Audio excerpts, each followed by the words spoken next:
நற்செய்தியின் தூதுவனாய் என்னை அழைத்த தெய்வமே, உம்மைந்தராய் என்னை பெற்றெடுத்தீர் உந்தன் பணிகள் தொடரவே. நற்செய்தியின் தூதுவனாய் என்னை அழைத்த தெய்வமே, உம்மைந்தராய் என்னை பெற்றெடுத்தீர் உந்தன் பணிகள் தொடரவே. திருமலை மீது சீயோனின் அரசரென என்னில் திருநிலை பொழிந்தே உயர்வாக்கினீர். திருமலை மீது சீயோனின் அரசரென என்னில் திருநிலை பொழிந்தே உயர்வாக்கினீர். மக்களின் துன்பங்கள் கண்டு உடன் மீட்டிட தயை புரிந்தீர்.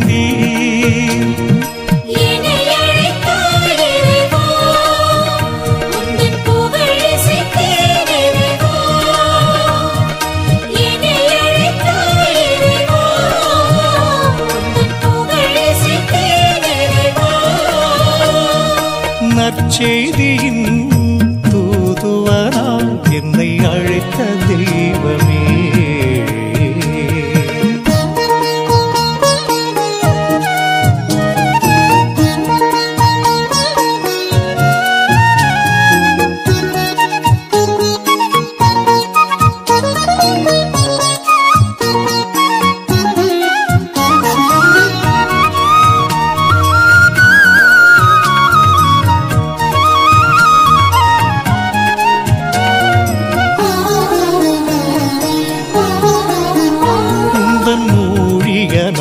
என்னை தேர்ந்து கொண்டீர் என் இறைவா, உமக்கு செவி கொடுத்தே.